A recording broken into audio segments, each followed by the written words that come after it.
হিন্দু ধর্মে রথযাত্রার বিশেষ গুরুত্ব রয়েছে। এই বিশেষ দিনে জগন্নাথ, বলরাম, সুভদ্রার পুজোর আয়োজন করেন সকলে।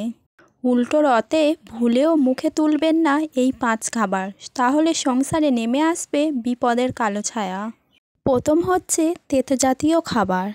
এই দিনে কোনো রকম তেতো জাতীয় খাবার খাওয়া উচিত নয়। অন্যান্য দিন তেতো খেলেও কিন্তু এই দিন ভুলেও তেতো মুখে দেওয়া উচিত নয়। উচ্ছে, করলা, নিম পাতা, কুলেখাড়া এই শাক পাতাগুলি সেই দিন না খাওয়াই ভালো। দ্বিতীয় হচ্ছে পুঁই শাক। পুঁই শাক কখনোই রথযাত্রার দুদিন খাওয়া উচিত নয়। মহাপ্রভু যদি একবার রেগে যান তাহলে জীবনে হওয়া কাজও এই সময় আটকে যেতে পারে। তৃতীয় হচ্ছে নেশা জাতীয় জিনিস। এই দিন কারোর কোনো রকম নেশা সেবন করা উচিত নয়। মদ, গাঁজা, সিগারেট এগুলি একদমই নয়। এমনকি কাউকে সেবন করতে দেখলে তাকেও বারণ করা বাঞ্ছনীয়।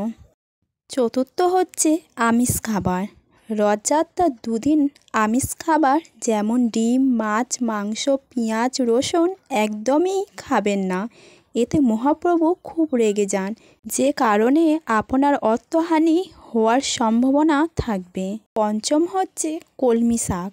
রথের 2 দিন কলমি শাক খাওয়া উচিত নয়। এই দিন কলমি শাক খেলে জগন্নাথ দেব কুপিত হন, তাতে সংসারে অশান্তি নেমে আসে, আর্থিক অনটন শুরু হতে পারে, তাই না খাওয়াই শ্রেয়।